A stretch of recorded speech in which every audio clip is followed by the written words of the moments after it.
Hi, thank you all for coming today to the Law Enforcement Community Panel discussion hosted by Movement Forward's OneCOP initiative. My name is David Cho, and I'm the coordinator of programs and marketing for Movement Forward and the partnership administrator for OneCOP initiative. Before we start, I just want to thank all the participants of the panel for taking time out of their evenings to be a part of this conversation. A special thanks to Pastor Trent for opening up the space for conversation, and a special thanks to Chief Hudson for taking the time out of her busy schedule to engage in this conversation with us. I called Chief Hudson with this idea a few weeks ago, and before I could even fully pitch this idea to Chief Hudson, she immediately said, "I'm in." You know, I said, "This is for the betterment of Clarkson," and before she even allowed me to finish my sales pitch, she said, "I'm in." So I think I just want to say special thanks to her for that. She's a very special police chief. As you all know and seen, there's a growing public concern and discourse on policing in our country. There are protests calling for defunding of police, and the need for healthy conversation is now becoming more clear. This panel discussion tonight is going to be geared towards sharing the different sides of concern and addressing the questions that people might have in policing. In that, let me introduce you to our panelists. On the very left, we have Pastor Trent. We have Officer Koirala. We have Reverend Markel Hutchins. He's a civil rights leader and the CEO of Movement Forward and the lead organizer of the OneCOP initiative. We have Assistant Chief Harry Hess of the Clarkston PD. We have Police Chief Christine Hudson of Clarkston Police. We have Lieutenant Haygood. And we have Pastor Carl Moore of First Baptist Clarkston. Before we begin this panel discussion, I'd like to introduce you to Jared Foyer. He's the Chief Operating Officer of Movement Forward, and he's going to give us a quick overview of Movement Forward and the OneCOP initiative program. Thank you, David.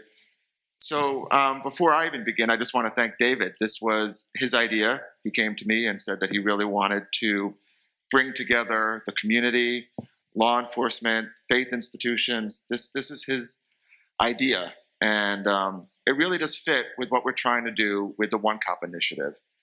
The basic idea, it's a very simple idea, is that when people are able to connect with each other, when there's able to be open dialogue, when people are able to hear different perspectives, that you create a stronger and a safer community. It's just very simple. And the OneCOP initiative has two key components to it. The first is that we pair law enforcement officers on the beat level with houses of worship. And the reason we do that is that there are 65 million people who attend houses of worship every week.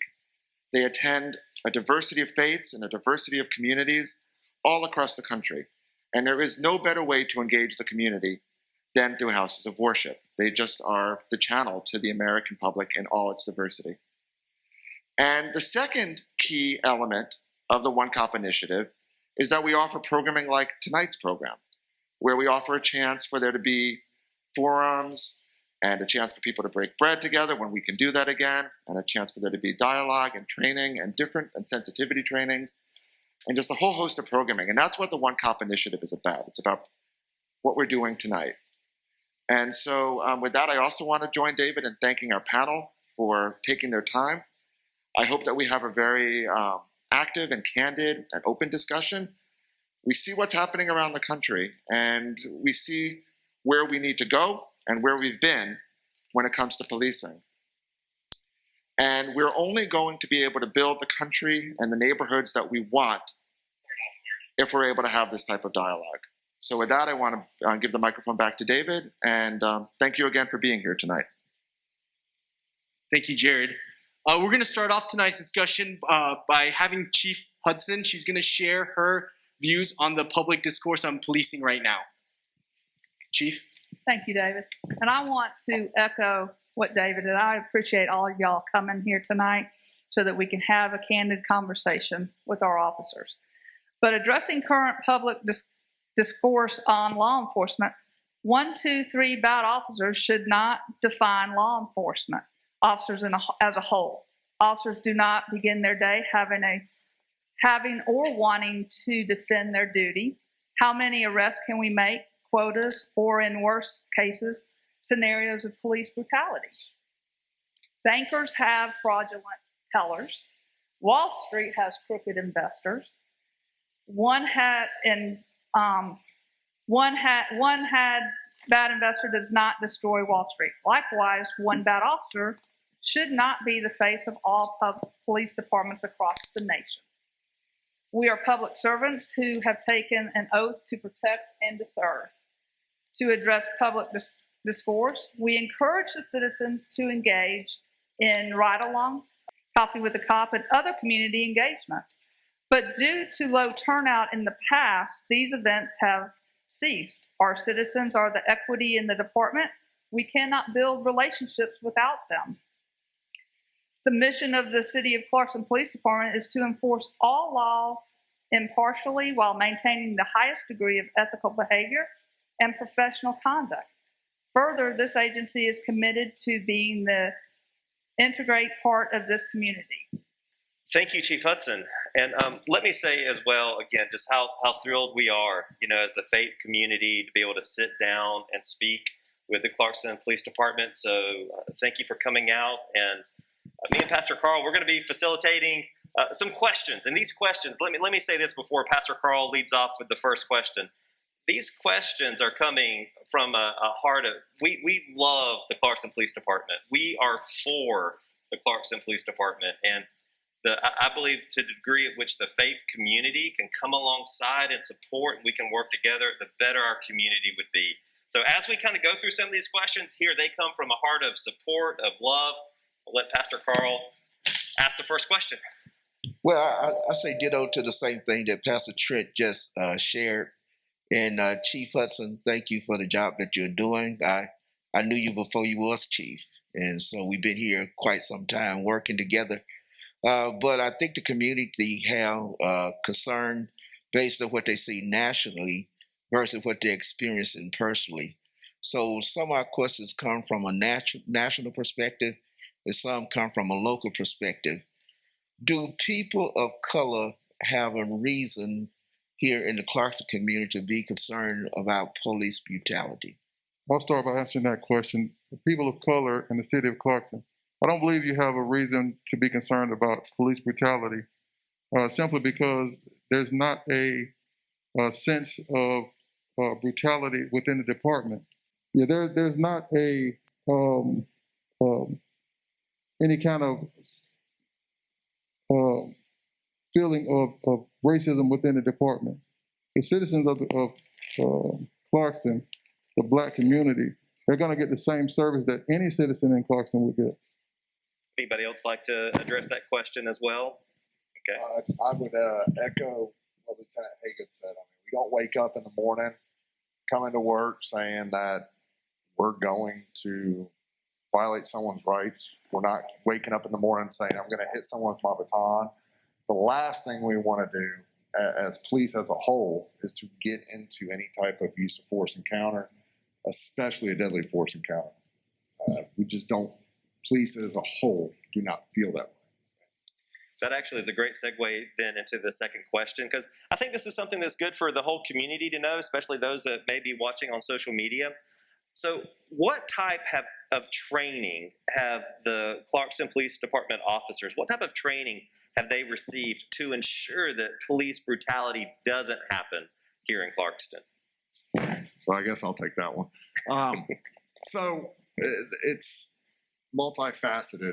The state of Georgia, the police officer certification we have to go through in service or continued education, like many other professions do on an annual basis. State of Georgia, Georgia Post is the governing body over law enforcement across the entire state. As officers, we're required to receive a minimum of 20 hours of training a year. Doesn't seem like a lot, and it's not a lot. But within that 20 hours of training, we have to receive at least 1 hour of firearms requalification. We have to receive a minimum of 1 hour of use of force and use of deadly force training. 2 hours of community policing as well within that 20 hours. Since I've been here in 17, the use of force and use of deadly force training, we go above and beyond a combination of practical exercises as well as lecture-based training. We're probably pushing 5 to 6 hours on use of force alone. for the de-escalation training, which the state mandated back in 2016, I believe. It's a minimum of 1 hour of training that's required. Over the last 3 years I've been here, we've averaged roughly about 3 hours of de-escalation training, and we're constantly looking to improve that training specifically. We also go above and beyond with just not the minimum requirements. Most of our officers usually come in about 40 hours in service a year. Some officers get more, some officers a little bit less, but we are definitely working towards the goal. I think in the next 3 to 5 years is we'd like every officer in the agency to have 100 hours of training a year. And that's across the board. That's specialty training. We're going to focus more on de-escalation, do more scenario-based de-escalation training, as well as further scenario-based training, as close as we can get to reality without getting into a real situation. So that's kind of the basis as what we have going on right now. So, in all of the discussion nationally that's happening now around the need for reform in policing, most of the discussion is focused on changing policy and procedure, use of force, et cetera, et cetera. But I'd like your perspective on a concept that we've been talking about at Movement Forward and OneCOP, and that is relational reformation. Because on my view, we can change policy and procedure all day long. Unless we transform hearts and minds, we're going to continue to see incidents of excessive force. We're going to continue to see citizens that view the police in a negative light. So as we talk about changing policy and procedure training, how do you as law enforcement professionals see the pathway forward in terms of reforming relationships, how the community views law enforcement and how law enforcement professionals view the people they're policing? How can we address that? Lieutenant, I'd love to hear both you and officer's perspective. Okay, well, first of all, we have to get back to a sense of community policing, and I think we've already started down that road. Somewhere down, doing law enforcement, the concept of community policing, kind of fell by the wayside, and the way we develop that relationship again is through community policing. Community policing is having police officers to have communication with citizens, and citizens have communication with the police officers. And what we like to call it is humanizing the uniform, humanizing the vehicles that we are in. Having the community to partner with the police department, as well as having the police department feel like they're an intricate part of the community. It's like a family member. You're going to look at your family member differently than you look at a stranger on the street. And that's how I think we get back to having the community and the police department view each other in a better light. I think Lieutenant got the whole point. I'm a patrol officer. When I walk on the streets, when we walk on the streets, we make contact with the citizens. When you go to the business, we make contact with the business owner. When you go to the apartment complex, we make contact with the residents of the apartment. And they know what we do. We establish a good rapport with the citizens of Clarkston, and they know we are here for them. So I believe, the community policing is the way we connect to the people or the residents of Clarkston. Let me echo that. One reason why we have to be so community involved policing is because of our refugee population. I spent 3 years in Iraq and realized how corrupt the police department was over here. So when refugees come over here, we've got to break down those barriers with them. So it's very important for our officers to get out in the community and to speak to everyone, to break those walls down so that the refugees feel comfortable with the City of Clarkson Police Department. So if they do have an incident, they don't mind calling us. Pastor Moore, I know you're asking the question, but I'm curious as to what your perspective is, because in my experience, going from being someone who led thousands of people in protests on numerous occasions against law enforcement, I've come to the conclusion that we can march and protest all day long. But until we convince and allow police officers to see the humanity, particularly in Black and brown people, up close and impersonal, and vice versa, so that, young men of color don't feel like just because they're stopped by a police officer, they're going to be harassed and profiled. In your estimation, you lead a very significant ministry here. How do you accomplish this community? Because they can't community police without the community. How do you accomplish that? I think the best way to accomplish it is to, as our lieutenant said, is to put a face and a body with it, and making sure that the moral conscience of the police officers don't have a preconceived notion of an individual before they stop them. Now, what we got to work on is that in building those relationships, is I believe that we have to start younger. In our academy, what we do is try to welcome officers in, so our 2, our 3, our 4, and our 5-year-olds can touch individuals in uniforms now, where they won't be afraid of them at 15, 16, 17. If you wait till they are that age, the notion is already formulated. We started late night basketball with the city of Clarkston, DeKalb County, and Clarkston, and Chief can tell you that it worked well. We had over 85 participants, some already in the system, some coming there with ankle braces on, but because they was able to touch the officers, shake the officers' hands, play basketball against the officers, then they'll start to build a relationship. If you don't have any interaction, there won't be any relationship building. So we had to develop opportunities for relationships to be built outside of just the interaction in the street. So when they get to the street, they already know each other by name. And you'll be surprised of the response of individuals when they know the officer by name, when the officer can call them, and their response is totally different than an officer that they do not know. So what we're working on, which is a good thing, the OneCOP initiative, is to make sure that we're building that relationship where not only do we know Chief Hudson, Right. but we know the beat cop also. How do you, in your estimation, and I know Pastor Warner, I've known him for a long time, and have an enormous amount of respect because he is a man of God and a minister with a successful ministry that actually cares about people and actually cares about community. So I'm interested, what can be done to motivate more ministries? And I'd love for you to answer this, Pastor Trent, too, and I'll give you your microphone back. But how do you motivate more ministries? Because for me, it's one thing for faith leaders, particularly African American and Hispanic pastors, to go march and protest. But what you are doing, what you did with that basketball league alone, helped to really transform minds. It helped to connect people on a human level. And that's the kind of thing that I believe every faith-based organization should be doing. What motivated you? What motivates you to have the connection, and how can that be replicated in communities across the country?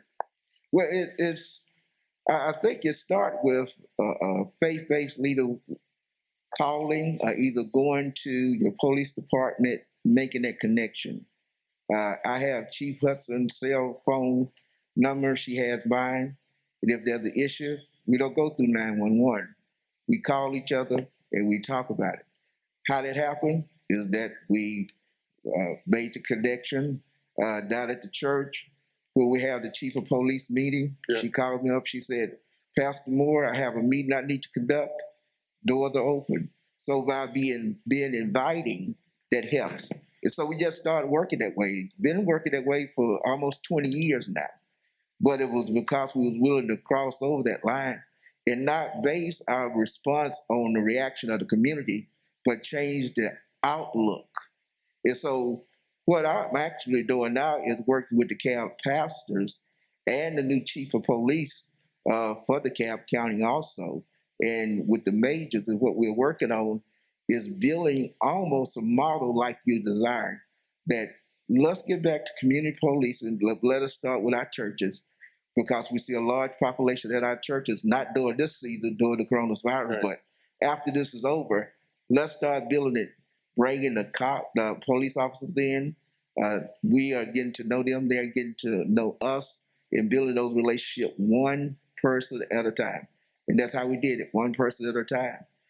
And Chief Hudson may remember this, that when the Blue News community had a concern about policing, is that we brought in the police department along with the Blue News leaders and some of the members of their community, and they was able to touch and to feel the police officers, to know their hearts, and therefore to remove that fear that if trouble do come, I have a friend in the police department. I agree with everything that Pastor Moore has shared, and I know our experience as a church, we've encouraged our people to participate like a national night out, which is just a great event that brings law enforcement and the community together. We've participated in some of the Coffee with the Cop, and I think that's actually the first time I've met Chief Hudson is in one of those environments where the police force made themselves available. And then we've been a construction zone for a while, so we haven't been able to do what I'm about to share recently. But we would have food provided where officers were encouraged in between shifts just to come because we wanted to show our support and our love for the Clarkston Police Department. We want to continue to do that. And I know we've always been just thrilled with the depth of relationship. I also have Chief Hudson's cell phone number, and we know if we have a need, we call, Clarkson Police will respond. And so what motivates us is, like any entity, as a church, we have so much common ground. We want a safe community where families can be raised and there's mutual respect, even amongst those that don't necessarily agree on everything. Because as a church, we all want to live in a great neighborhood where we have the freedom to be a church that's reaching our community. And we have, we need the Clarkston Police Department, help. And I believe they need our help, to achieve that end. You want to go another question? Well, I think most of our questions are centered around, even though we have this working relationship, how the media have played a part in perception. And so even though it may not be a reality, the thing is, do individuals have a fear, a legitimate fear that when they leave home, that things will be equally done, be it whether you're a person of color, a majority race person, how would they feel coming here? And if there is a difference, do we have a reporting structure within the Clarkston Police Department that if you notice racism, do you address it? I'll take the second part of that question first. Do we have a reporting system? Absolutely. Not only do we have a reporting system for the citizens, if they observe an officer who they feel have racist tendencies, they can always come to the police department, or they can call a supervisor to make that report. And that report is investigated.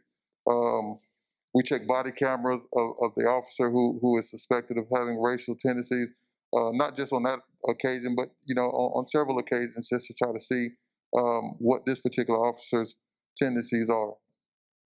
That's the reporting system for the general public. Also, in-house, we have policies in place that if you see something, you should say something.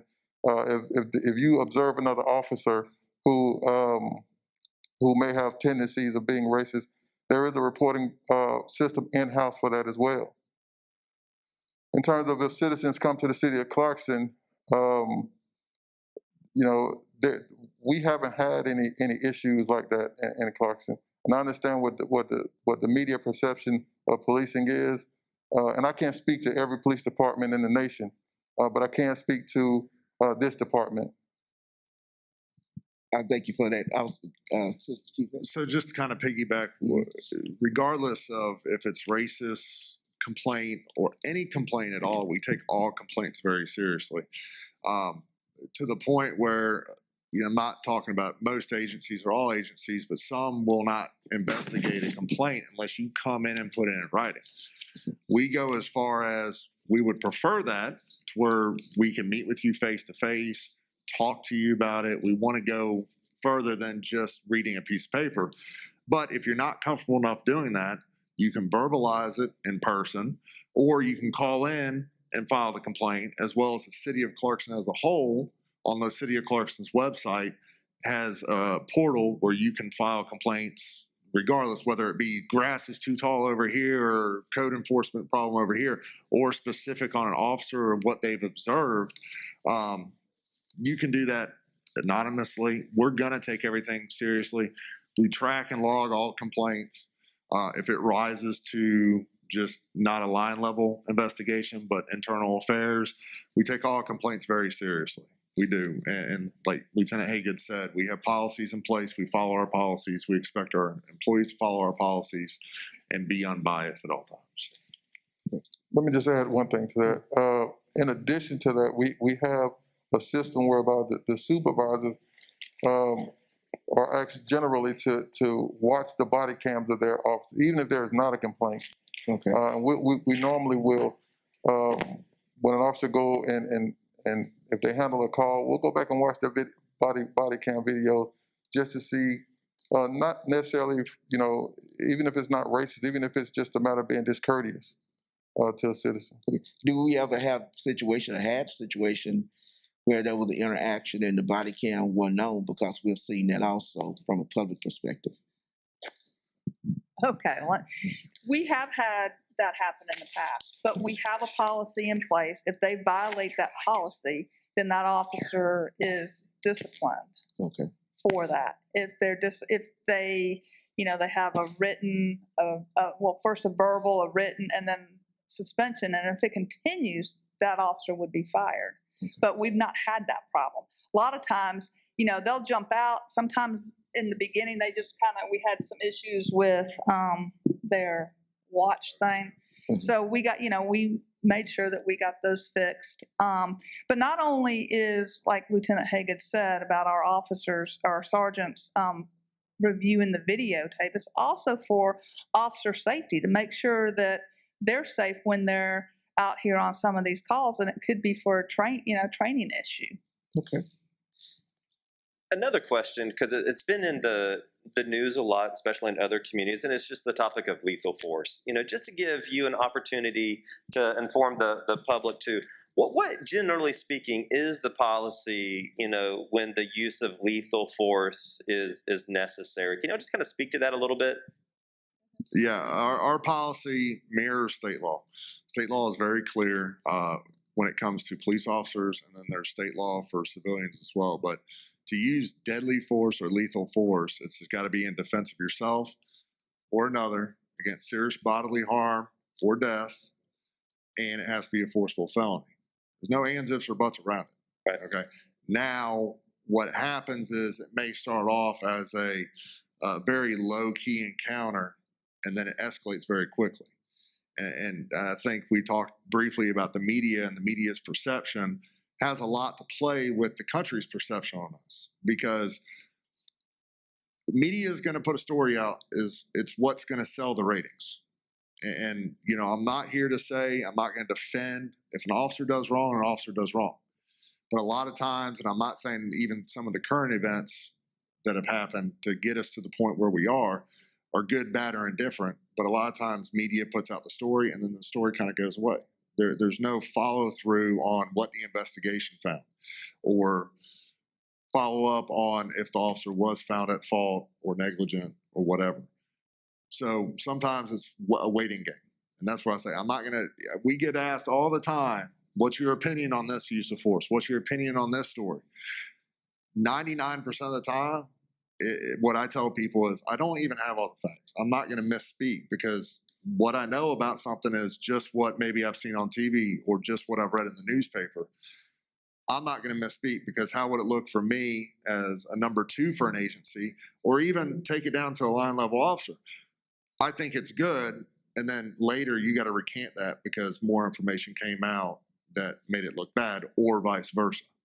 So I know I got kind of off topic there. But. No, that's helpful. You answered the question. Let me push back on that a little bit, because one of the complaints that I think people across the country have about law enforcement is the insular nature and the lack of willingness to have an opinion, right? You're absolutely human. So I'm curious to know, and I'm going to put you on the spot, Chief.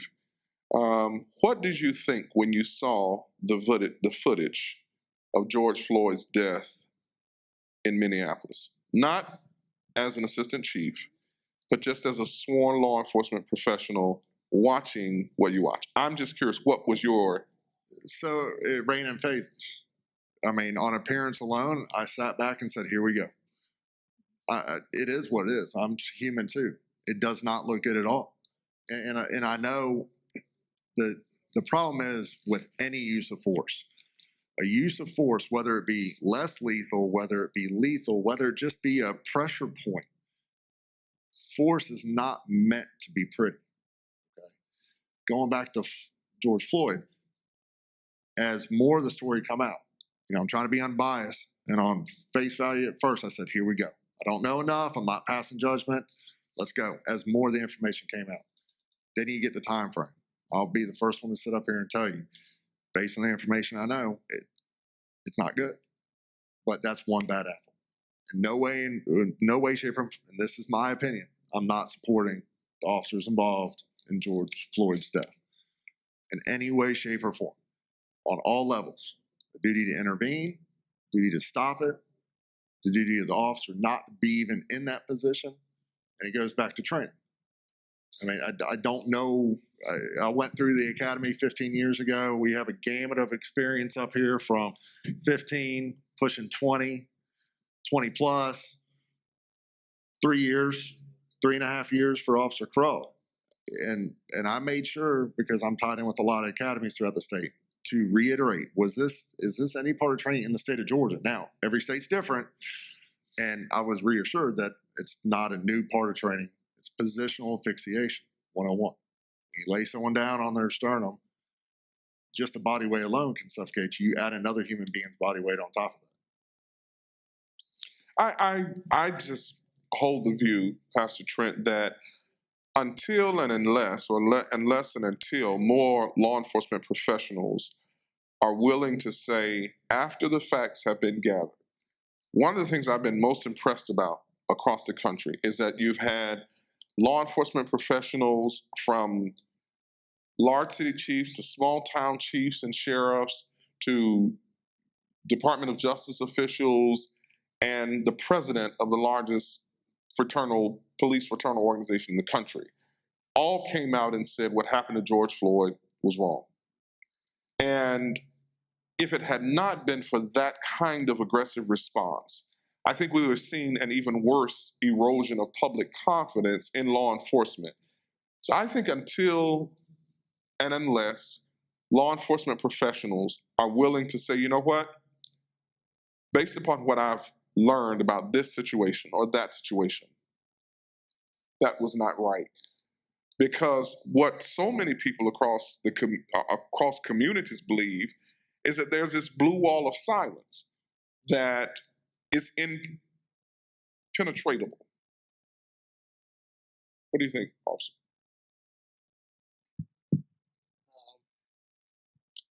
I don't think it's a silence. I mean, what is wrong is what is wrong.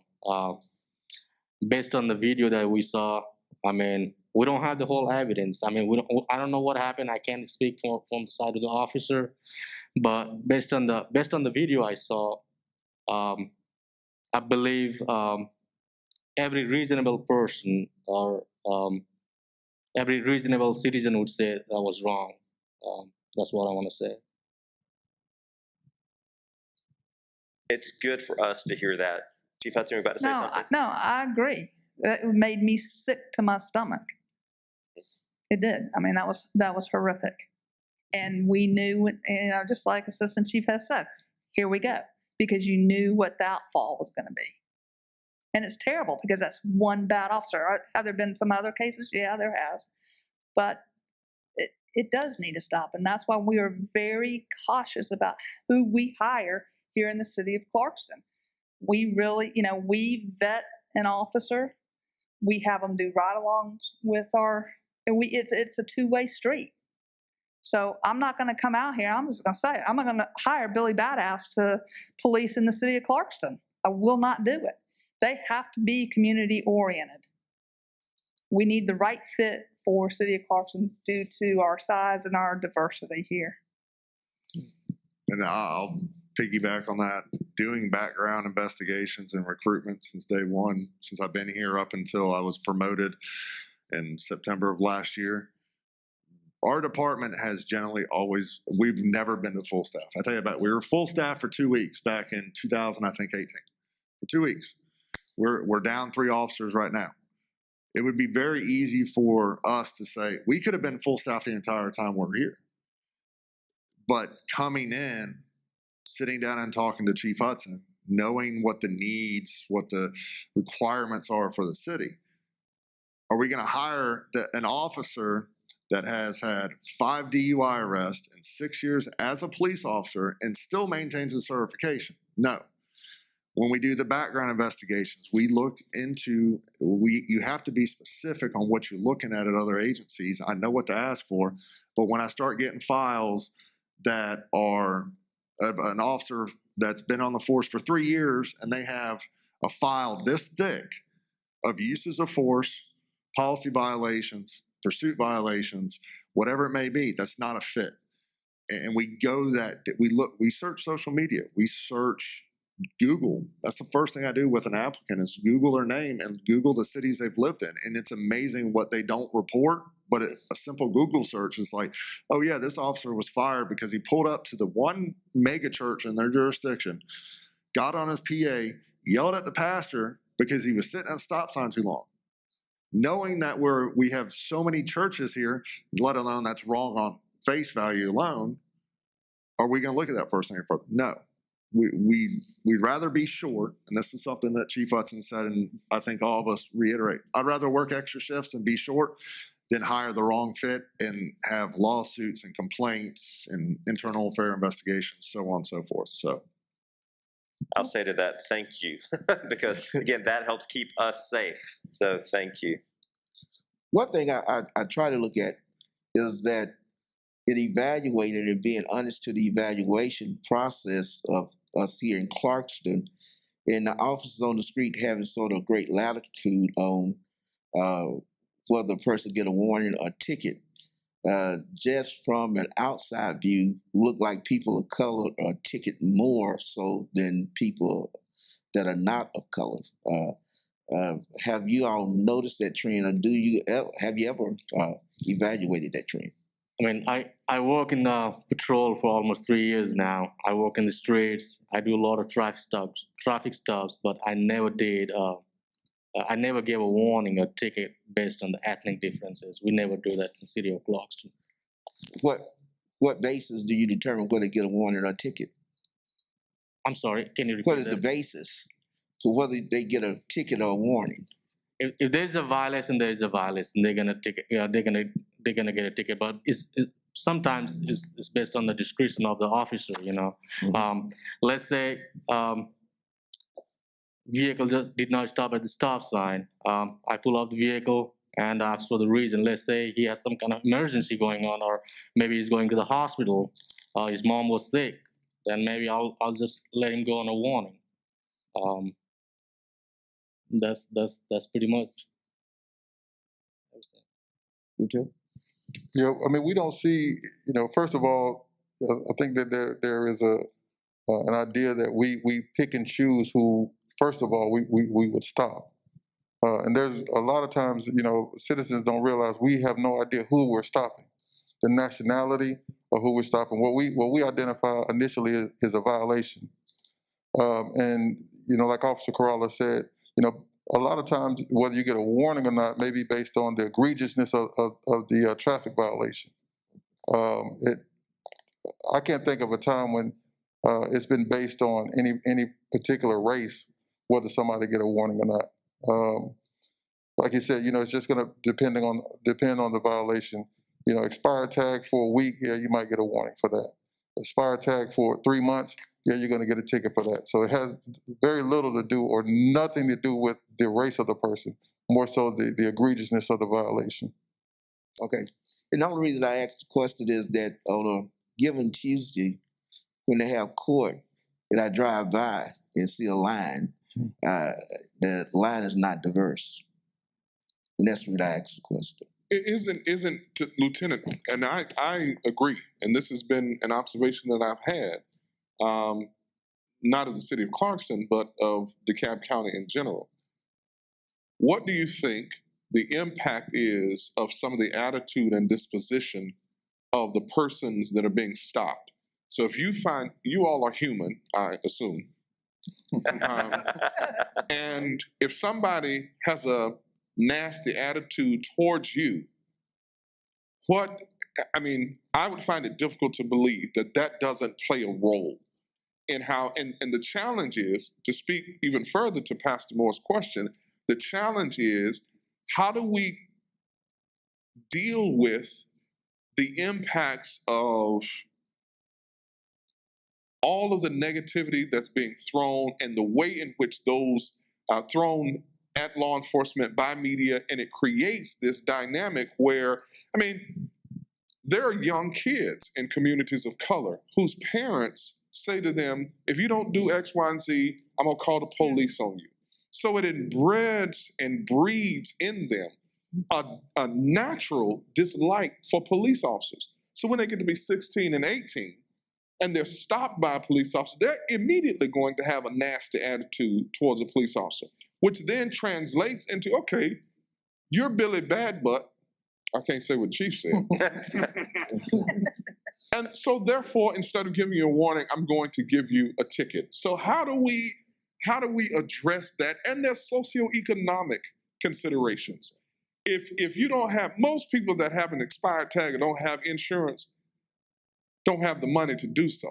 And because there is a wealth and income gap in not just in Clarkston, but in DeKalb County, throughout our state and across the country when it comes to people of color, how can we sensitize officers to not internalize the visceral anger that's being thrown at them, because it's not about that officer.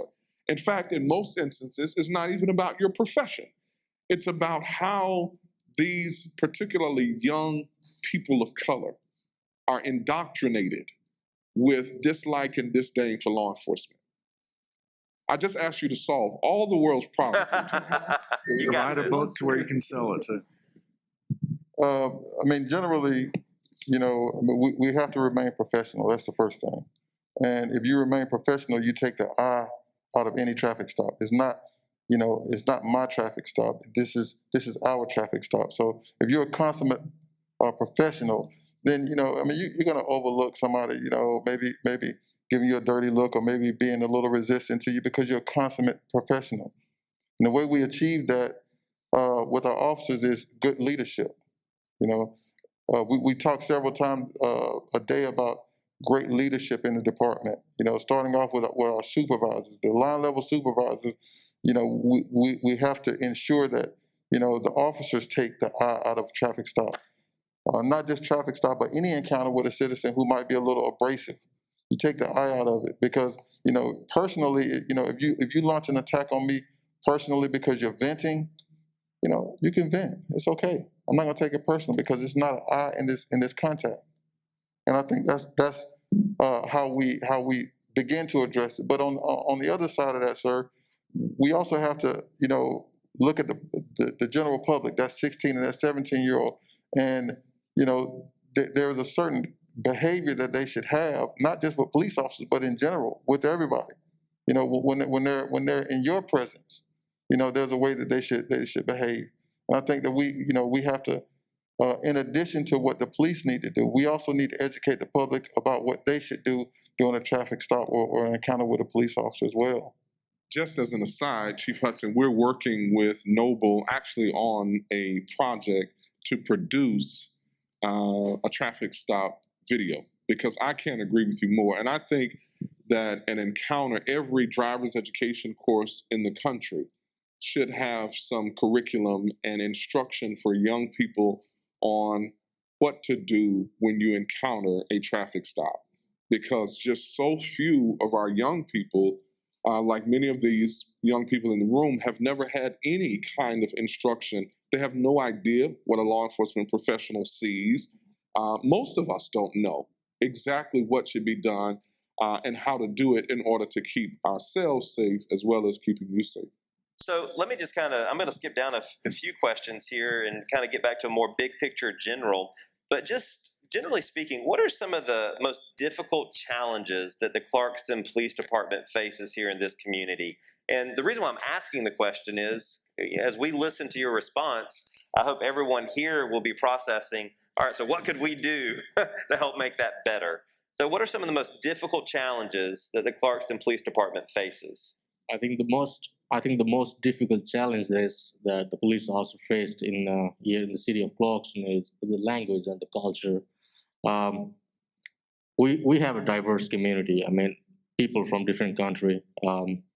We don't know their cultures, and when we go to a call, sometimes, even with the language line, we use language line to translate what they were saying, and it is really hard to understand them. And I believe culture is one of the most important thing that the challenges that we faced here in the city of Clarkston. What kind of tool? I believe, think about this. Let's say we got different languages in the city of Clarkston. Let's say if we hire a Burmese officer who speaks Burmese language, maybe they would be able to help us out with the Burmese community. Let's say about the Swahili. The same thing with the Swahili. If we hire an officer who speaks Swahili language, maybe in that way we'd be able to encounter or communicate with the Swahili community in a better way. I believe hiring a police officer with a different background or the officer who speaks different language is going to be very beneficial to the city of Clarkston. And to piggyback on that, we have been trying to recruit. We would love more diversity within our department. We are a very diverse department to begin with, but more of the refuge community. We have run into numerous issues. State of Georgia, you have to be naturalized to become a police officer. So we've run into issues with that. The entrance exam for the police academy, they use a college entrance exam. For many people, English is a second, third, or even fourth language.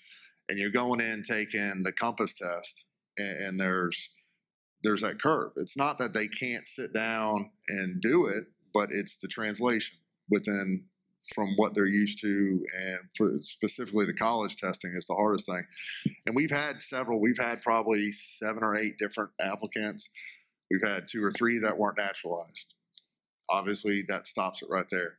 We've had 2 or 3 not be able to pass the entrance exam. I've put them in touch because I've got buddies of mine that work for Georgia State University Police. I know the campus commander in Clarkston. They have tutoring services that are free of charge, depending on where you fall. But giving them that resource, one of them didn't even follow through with that. Another one followed through, took the test again, failed it again. He kind of self-confidence went down the toilet, so to speak. So he dropped out. And then we've had 2 applicants with disqualifying criminal histories. So we're on the same page, I think, as a department as a whole about trying to further add to our diversity within the agency. But just to let everyone know, those are the common challenges we have and most agencies have throughout the state of Georgia. There has been talk over the last year or 2 about taking away the naturalized citizen aspect because that would open a lot of doors for individuals, but that's got to be done on the state level, and it just hasn't happened. So just kind of let everybody know where we're at with that. Plus, we always see this too, where when you have unrest in the state, people don't want to do this job. Why should I go out here and do this job for not a whole lot of money? So it's hard to recruit people to do this during this time. Right. So for moving on from this, we want to open up the questions to the public. And with our restrictions with the coronavirus, we're going to ask that, number 1, you keep your mask on when asking the question. And number 2, we will be holding the microphones for you. This will help just hold the spread. And so if you have any questions, we'd like to open it up to the public now. If you would raise your hand, I'd like to bring the mic over to you. Hello, my name is Omar Shikay. I am Executive Director of Somali American Community Center. I want to say hi to everybody. I have been coming to meetings like this, I think, for the last 15 years. I know the chief. Pastor Moore is also a good friend of mine. The problem we have is about police and the communities. We talk and we say stuff, and the pastor said a lot of things, and tomorrow nobody is gonna look at what we talk today. There is a resistance of the police, of fundamental change inside the police. We feel like we are invaded. One of the things is our schools with our black teachers there, but when it comes to police, all white policemen coming from everywhere, and then the officer has a lot of excuses. They cannot pass the test. They cannot do this. They have backgrounds of this. They have this. So we need to change fundamentals so we can have confidence of the police that we can police ourselves. We as a community, we can do better and police ourselves. I'm not saying Clarkston police is racist. I'm talking about overall. But that's the problem. When you are a white person, you have been raised as you are the law, you are the man of the law, these people are thugs, and it's inside you. And the police themselves, they don't want fundamental, serious changes. They have all these laws that protect them. They have, all these things. So I'm talking about in general. So even here in Clarkston, we don't have a good interpretation. You don't have to have a policeman to hire interpreters. When we go to food stamp, they have interpreters. They have all these people. They have all, when it comes to social service. So this is the problem that we're facing. Pastor Moore talked about long line, which has people being ticketed. Let's see the record, how many white people have been ticketed. I have one time a woman that was graduate student, white girl, working with me. I think it was like 2010. She was behind me. We were going to a meeting. She was speeding. Police stopped her. Then I called her. The police let her go. Simply, she admitted to me that she was white. It was here in Clarkston.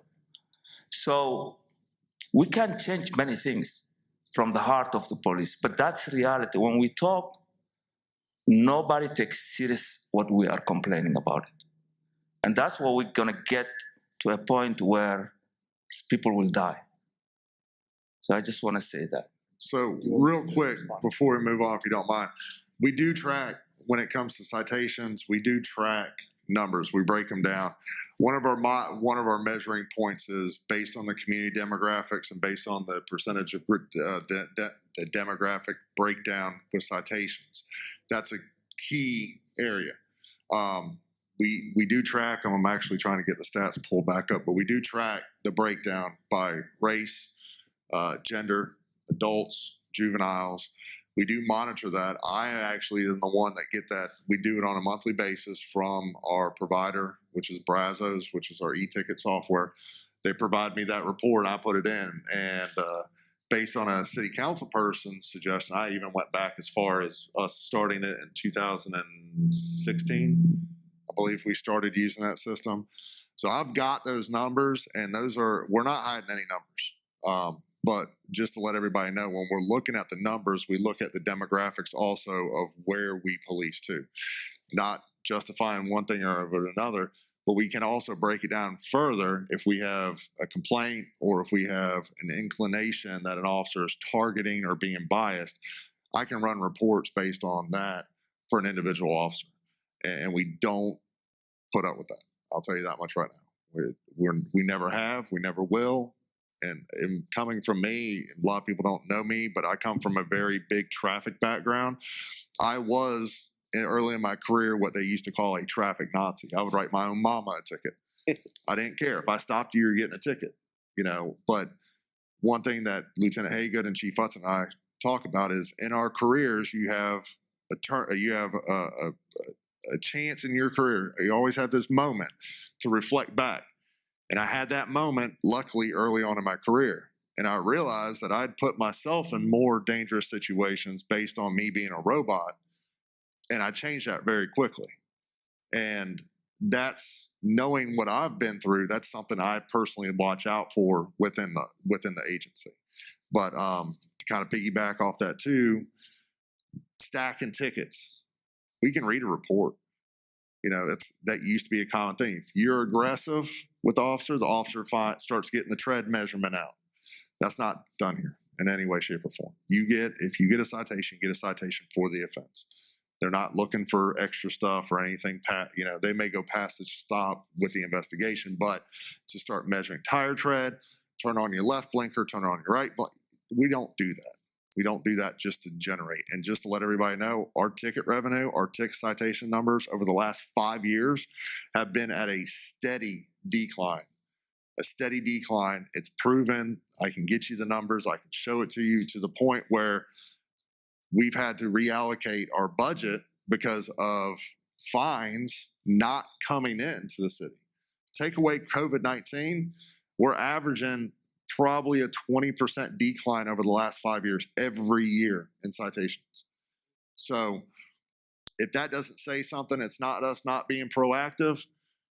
It's just that we've got other fish to fry, so to speak, if you want to call it that. From my vantage point, from a civil rights perspective, I think he raises, an interesting question. And that is, what are the inhibitors to reallocating some of those resources away from sworn patrol officers to give this sworn patrol officer the benefit of having somebody that is a public safety professional, but maybe not a sworn officer that can do? I just don't know what that looks like. So I think, are you talking in reference to like interpreters and adding? So what we get into with law enforcement and the legality of things is certain times on certain occasions, we have to have a certified interpreter for courts.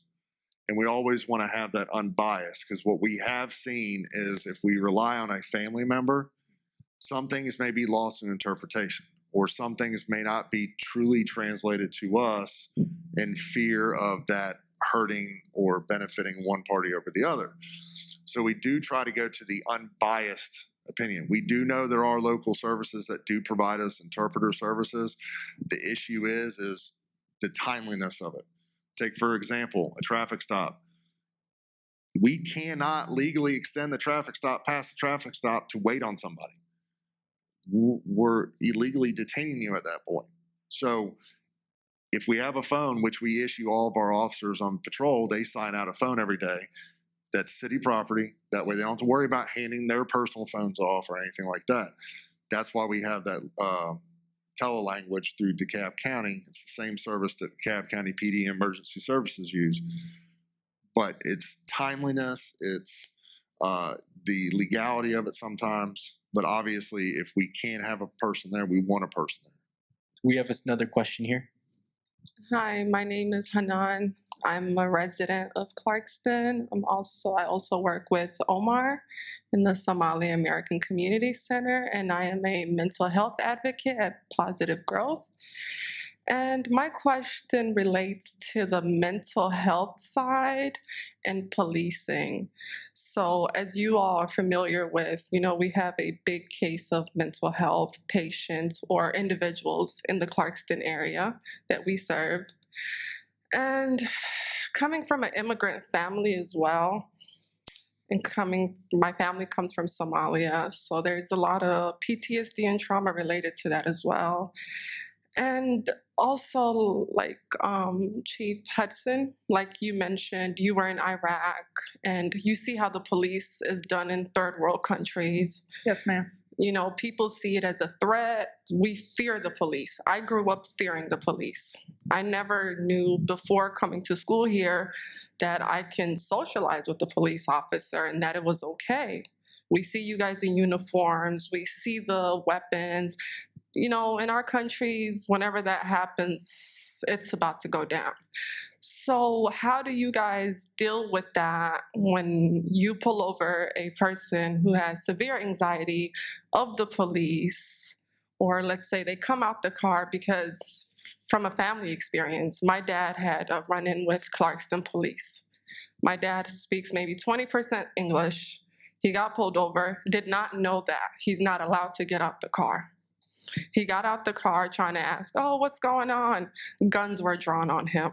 So what can we do to avoid situations like that, since some of our refugee families are not familiar with the law, or are not familiar with certain things you're not supposed to do when you get pulled over by police? And also, the interpreting. I also want to question about that. When you guys pull residents or citizens over, do you guys give them a right or get an interpreter on the phone right then and there before issuing them a traffic ticket to make sure what is going on, to make sure they're understood and you guys are also understood? The first part of your question in reference to the encounter with the police officer where the driver exited the vehicle. We have to understand that, we as law enforcement officers, we work at a place where we have to wear a bulletproof vest. We work at a place where we are issued weapons, and that's by design. And things like people exiting the vehicle, it's been trained, and it's understood that oftentimes, maybe not in the situation, with your family member, that could cause us danger.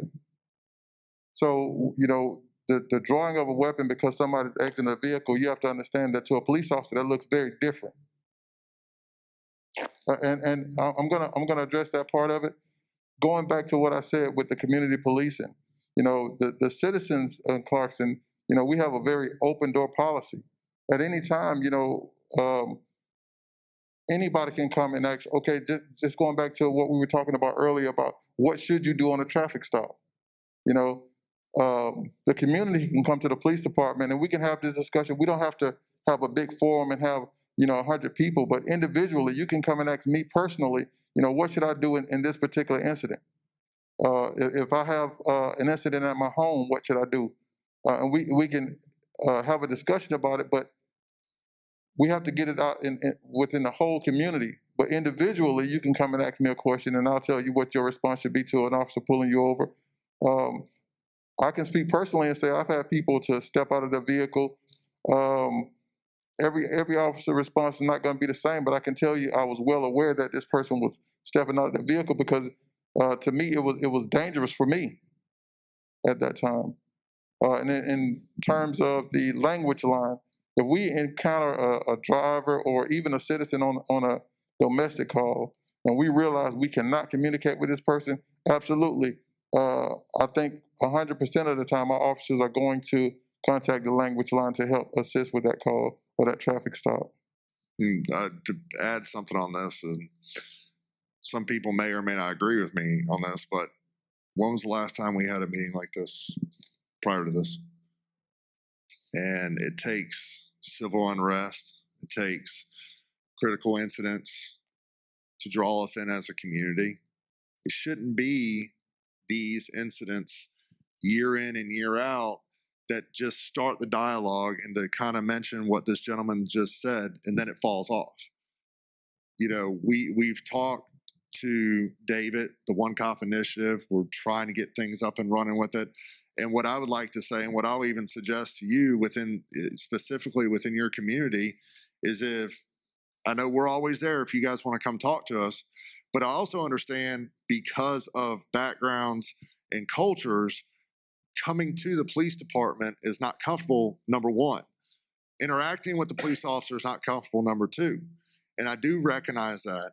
So if you want to host us, or if you would like to put on, say, a 2-hour training for your community specifically, I'll be more than happy. I'm sure Lieutenant Haygood, myself, Chief Hudson, and Officer Corolla, as well as anyone else in my agency, I'll even come in civilian clothes and leave my gun in the car. If that's what it's going to take to continue the dialogue and help us not get to another one of these incidents, especially not in Clarkston, then I know I'm willing. I know Chief Hudson's willing. I know everyone in my agency is more than willing, as well as these outside entities that are willing to host us tonight, have dialogues, continue to push us. Your organization's pushing us outside of a comfort zone because this is the OneCOP initiative is so different for most officers. But we're willing to step up, and we will be. I will personally come in, and if it's a Saturday or a Sunday, I'll come in civvy clothes. I'll even drive my personal truck with me, and I'll leave the gun in the car. And that's what I was going to suggest. And all of the work that we're doing around the country, the things that are most impactful, that have the most lasting impact, are when the citizens call for police to say, you know what, we don't know all that there is to know about you, just like you don't know all there is to know about us. But we have got to sit at a table of sisterhood and brotherhood and begin to see each other beyond my identity and beyond your profession. So if you had something like a social gathering where you could bring the Somalian community and the Ethiopian community and the Burmese community, even if you do those individually and in your own context, and invite police officers, let the kids dance with them, let them play basketball with them. Officers love doing that kind of thing because it humanizes them. It makes them safer. It makes them more comfortable and more confident. So you've got the only way we're going to change these dynamics that you're talking about is we have got to put each other in experiences, in shared experiences where bias can decrease in both directions. It's got to be a situation where everybody's willing to teach and everybody's willing to learn. And I think you have an awesome opportunity. You have willing law enforcement professionals. If you put something together, they'll come. And it will really make a real difference to the people that you serve every day.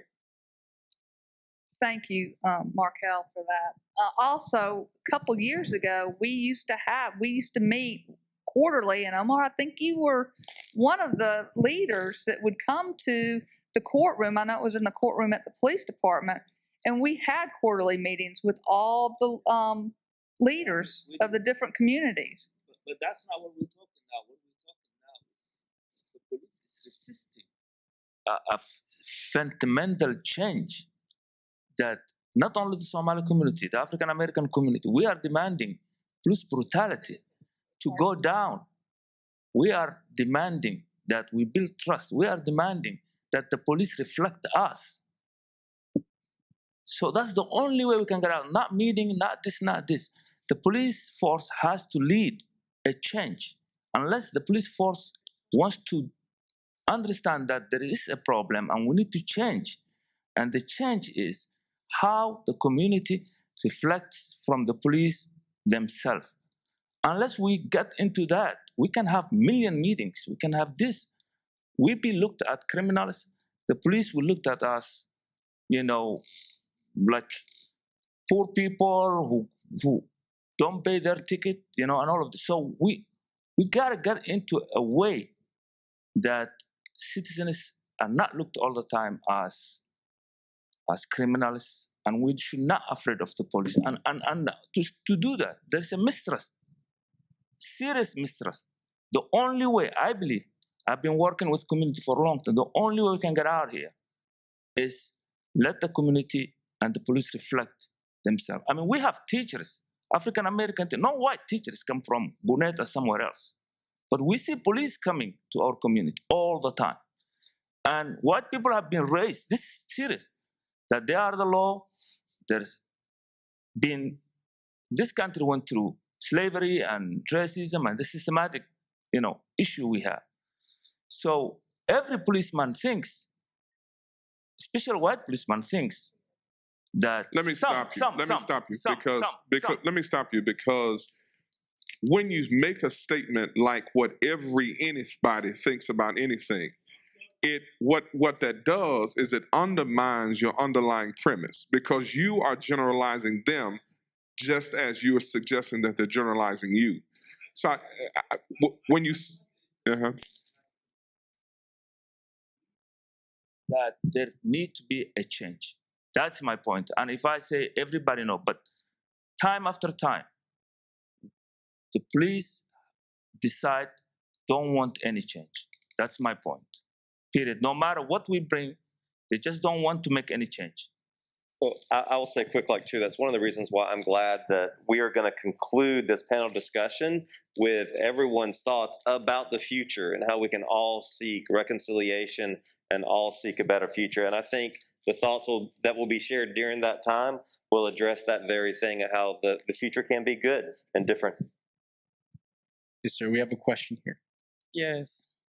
Yeah, thank you for for giving me this time for talking and to discuss a little bit. Yeah, my name is Leonardo Demkosa. I'm a Swahili pastor here in Clarkston. Yeah, I think I met one day Mr. David, and you yourself, you have been talking over there in a roundabout in the police station office. Yeah, my question is, there's one day one person asked me, how can I join police to be in a police officer? I had a chief, he said, the problem is barrier of languages. Yes, it is. But those guys, they are really willing to join the police committees. How can they do, or how those people they can do to join the police staff?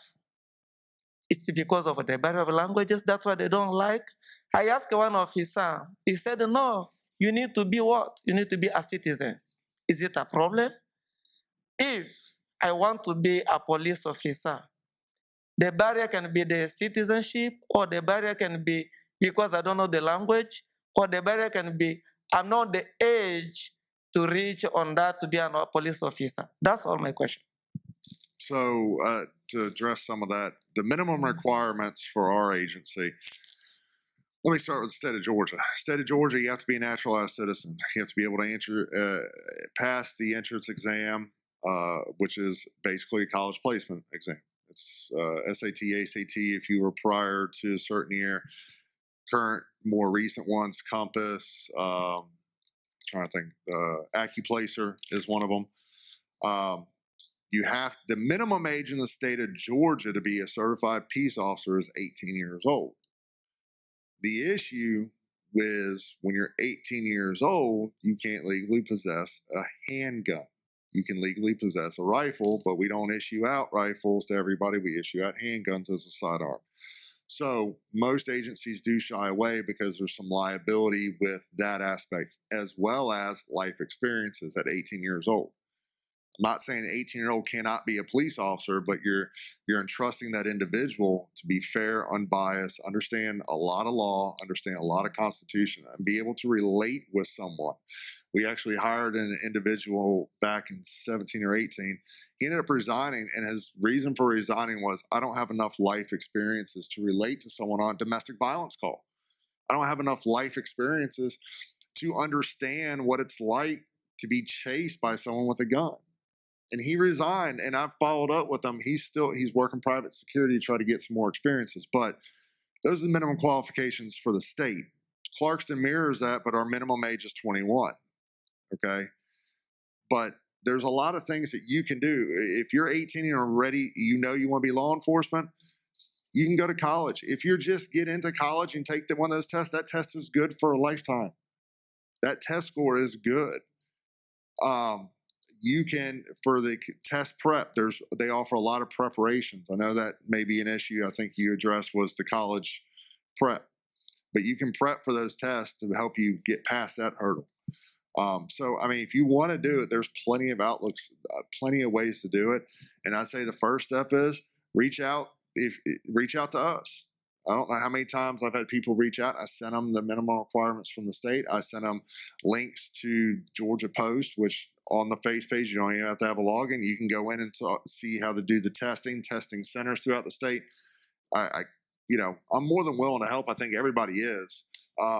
But it has nothing, you have to have a good comprehension of the English language, unfortunately, because law only requires us currently to speak the English language. We don't have to provide an interpretation on certain things. but we as Clarkston go that extra mile and provide that most of the times when we're able to. And then they have to go to police academy? Like what? The police academy currently is a minimum of 11 weeks of police academy. They actually just released a new thing starting next year. The state is requiring more. You have to be able to pass a physical agility test during the academy. It's a pass or fail. It's a timed course. Its course has just been developed. We already do psychological, but now that is required by Georgia Post. You have to pass a psychological exam by a certified psychologist to even apply for the position. That's starting 2021. They've also required the physical agility, psychological. The polygraph is required now, as well as a medical is required, which is crazy if you think about it. Most agencies already have that in there, but obviously they had to incorporate that because some agencies weren't doing that. All right, for the sake of time, this is going to be our last question from the public. Hi, my name's Annie. I work at Asian Americans Advancing Justice. So I primarily work with Asian immigrants. There are a few things I'd like to address, and I have like a multi-layered question for y'all. So firstly, I'm a little disappointed that Omar was cut off earlier because I think he was making a very important point. And I feel like so often when the question of police brutality is brought up, it's taken very personally when really we're trying to address a systemic issue. And there's mention of a few bad apples, but I'd also like to further explore the idea that a healthy tree doesn't bear unhealthy fruit. And furthermore, I'd like to talk about, you mentioned that you plan on doing 100 hours of de-escalation training.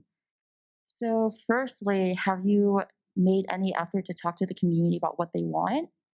Like as far as services or what you could do to be better police officers rather than just deciding that de-escalation training was necessary? My second question is, how do you intend on dismantling the white supremacy and racism inherent in whiteness in yourself and your officers in 100 hours of de-escalation training?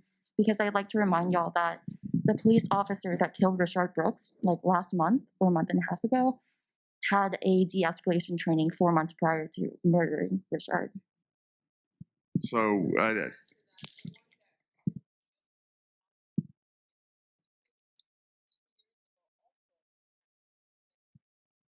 to clarify, I didn't say we were going to require 100 hours of de-escalation training here. It was 100 hours. The Georgia Post requires us to hit certain points, and we try to go above and beyond that. But those are requirements by the state of Georgia to maintain certifications within the state of Georgia. The de-escalation training is there as an avenue that hopefully individuals, I can sit up here and I am a post-certified instructor on many fields, but I teach at police academies, but I can teach you the right way of doing things. You as the individual, and we can test you to make sure that you understand it, but you as the individual makes the decision if you're going to follow the right way it was taught, follow the right way the law states. You as the individual make that decision. Well, in terms of, I think that, you wanted to touch back on the idea of brutality. First of all, in the city of Clarkson, I've only been here for a short period of time, just over 3 years, and I can't think of an incident where the police used excessive force during an arrest or with a citizen. Nationwide, yeah, there may be some instances of police brutality, but if I keep the conversation on the city of Clarkson, I think we do well with the way we conduct ourselves with citizens and arrests. Be mindful that when there is a need for an officer to take someone into custody who is non-compliant, then sometimes it's going to look bad on the surface. That's not in all cases considered brutality. The officer is trying to accomplish a goal, which is to effect an arrest, a lawful arrest. And I wouldn't consider that to be brutality. I understand where you're going with the brutality, and I understand that there are instances across the nation that on the surface appears to be brutality. But if we're talking about the city of Clarkston and our police department, I would feel safe in saying that the citizens of Clarkston have no reason to be concerned about brutality from our police department. Thank you so much for your questions. For the sake of time, we're going to move on to our last step, which is going to be your steps to reconciliation. We addressed some heavy questions today, and I'd like to open it up to the panel to discuss a few questions and a path to reconciliation. The first question is, how do you envision us moving forward from this? What can we do collectively to create a safer community? What can we do personally to take on the responsibility of fostering a more trusting relationship between the community and the police? And this is up to the entire panel. I believe from the department, Citizen Police Academy, I think that's the best way to communicate with the citizens or the residents of the community. Let's give our citizens or the community the first-hand knowledge of what we do. For example, traffic stop. Let's do a ride-along. I'm pretty sure we got a ride-along program right now. Let's give them a first-hand knowledge of what we do in a traffic stop. Like I said, police academy, Citizen Police Academy. Let's have a program like that. Most of the police department have that one already. In that way, they would be able to communicate with the police officer in a better way. Yeah, and to echo what Officer Corolla said, that's part of our 5-year plan is to implement a Citizens Police Academy to include, hopefully, in the very near future, a week-long summer camp for junior police officers so that we can bring our youth in so they can be around the police and see exactly what we do. I think that we need to foster our relationships better and have more of these, whether it's a town hall meeting, whether Pastor Trent or Pastor Moore hold some meetings that we can all come together. It takes all of us. We're all one big village, and we all need to be on the same page and come together. Well, I think that to bring the community back together and going forward, it takes, like I said before, community policing. I think that, by and large, having the community and the police officers on the same accord, having a better understanding of each other is going to be helpful.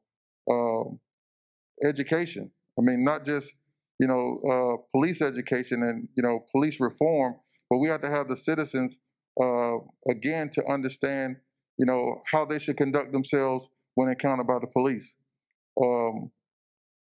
If you have a better understanding between the citizens about what to expect when they encounter a police officer, a lot of incidents will go a lot better during that encounter. I think we can't say that one side has to give and the other side has to take. There has to be a compromise. So community policing, education, and a compromise is the way to go forward. I know with me, I personally want to have more of these type of dialogues and expand the community education program. I want to I'm an open book. I mean, if you got questions, ask them, and especially those that, may feel that based on the color of my skin, I have in my profession that I am a certain person, which is not the case. So, kind of going back and forth and having that dialogue and letting the community get to know us as a department, me as an individual. I mean, I'm an open book. You got a question, ask it. I'll just say briefly, in terms of like what we can do better in steps of reconciliation, one of the things that my mom always said, anything worthwhile is uphill. And so I think what we're talking about is it's hard, working together, community policing, collaborating more, and fighting for a better future. We have to persevere. We just have to keep having conversations like this, continue doing National Night Out, everything that's already been mentioned, and just stick with it, And then when there are issues that are troubling, address them. And I think everybody knows this. There's a lot of eyes on Clarkston because there would be a lot of people to say that the diversity of our community should create an environment where people don't get along. But we know that's not true. We have an incredible city. And I think the more that we can show the world that diversity can make us stronger and that we can work together for a better future, and we persevere and lean in to these hard conversations and just stick with it. and see fruit and see progress. I think it'll all be helpful. I think what we have to do is that continue to do things like this so that we become bridge builders, really bringing two oppositions together and being that connecting force. And I think that the faith-based community go play a large part in working together to build bridge builders. One thing I'm discovered over and over again, most people don't want to put the work in order to get the results that's desired. So if this going to be successful, and I thank you for sharing what you did, Omar, is that we have to be willing to put the work in and not working separate, but working together and not looking at anybody being the enemy of the others, but we have one common goal is to make Clarkston one of the best community that you can live in. One thing I discovered is that in America, you probably have close to 18,000 different police departments and forces, and there's no commonality in policing. Everybody got their own set of rules. You have some similarity, but they all different. How can we better work together overall to come together with some core values that will precede anything else that goes forward? And we work together to make these core values instrumental in our community and communicate those things to our community on a consistent basis. And then our community had to take responsibility because they don't come. When we do things like this, they don't come out. I sent out over 1,000 emails for the invitation to this, and the response wasn't what I thought it would be. Folks don't care until there's trouble. So we have to care and be proactive. And that's the onus and responsibility of leadership. Leadership doesn't just mean you're at the front of the line, at the head of the march, or your name is on the letterhead. Leadership means that you work for progress even when it's not comfortable, even when it feels like and looks like people are not following you. I am really mindful that this afternoon our nation honored John Lewis, who passed away, and the sacrifices that he and his whole generation made. Last week, we lost another civil rights giant. The same day that Congressman Lewis died, we lost Reverend C.T. Vivian. And I say this especially to those of you who are in the activist community, you with the Asian American community, you with the Somali community. Dr. King and his generation changed the face and the course of America and the trajectory of human rights because they operated with a fundamental premise that their intent was not to defeat their enemies, but to transform their adversaries into allies. And until we accept that mantle of leadership, that our objective is not to defeat the police, is not to have our perspective elevated over theirs. Unless we want to win for humanity instead of fighting for humanity, we'll continue to have circular conversations. The issue of systematic racism is real. 400 years of organized oppression and slavery have worked a number on the mindsets of people of every color. It's worked a number on the minds of white Americans because it has given us a community and a nation and a world where there is a such thing as quote unquote white privilege. But the question is, what good does it do to throw a Molotov cocktail and use inflammatory language if using that kind of inflammatory language stops the discussion and therefore stops progress? We cannot expect law enforcement officers like this wonderful young man that sits to my right to fix 400 years worth of challenges that our nation has addressed. It has got to be much, much deeper than police officers. The issues that we must change in America have to happen at the highest levels of our government. They have to happen in our private industry. They have to happen in our faith community, in our schools, in our homes. But we have to eat an elephant one bite at a time. And we can't throw the baby out with the bathwater, which is why in conversations like this are so important. Leadership in the social change context requires wisdom, judgment, and the recognition that other people feel just as strongly about their perspective as you feel about yours. The most essential and important element of leadership is wisdom. And the most important and difficult thing about wisdom is the acceptance of timing. The most important thing about being wise is being wise with timing. The time is now to come together, to lay aside whatever differences we might think we have, because in doing so, we'll find that there's more that unites all of us than there is that divides us. And if we focus on our commonalities first, there is no limit to the good that we can achieve if we work together. On behalf of the team at Movement Forward and OneCOP and all of our panelists, thank you so much for coming tonight. A special thank you to David, who has worked with us for a very long time, for pulling together this conversation. It was his vision. I assure you, we're going to duplicate this in other communities around the country because this is the path forward. It really is a collaborative one. This is the first time I'll talk about this publicly, and I'm glad to do it in Clarkston. You talk about National Night Out and Coffee with a Cop. Our organization is partnered with every one of the major national law enforcement associations and the Georgia Sheriff's Association and the Georgia Association of Chiefs of Police on an exciting new project called National Faith and Blue Weekend. We're taking the best of Coffee with a Cop, best of National Night Out, and putting it in a faith-based context. So the second weekend in October 9th through the 11th, is National Faith and Blue Weekend, where houses of worship, churches, synagogues, mosques, temples, all across the United States of America will be engaged in outreach activities that bring together our law enforcement professionals and the communities surrounding them. But the houses of worship will be the foundation of that, because you indeed represent the diverse canvas of every city, every town, every neighborhood, and every community. The faith-based community is a bridge builder, and we've got to do all that we can. So my team, led by Jared, and Cecilia Cheeks is our National Managing Director of National Faith and Blue Weekend. Wave your hand, Ms. Cheeks.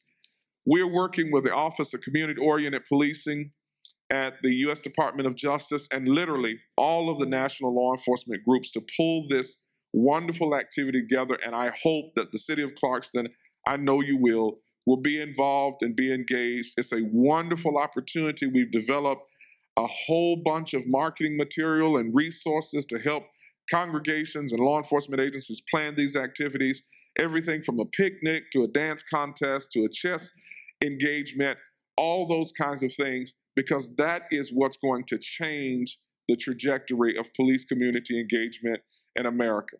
Thank you so much for your participation, and a special thank you to Pastor Trent for hosting us and Pastor Moore for co-moderating or co-questioning our law enforcement professionals. It's been a wonderful evening. Thank you so much for coming.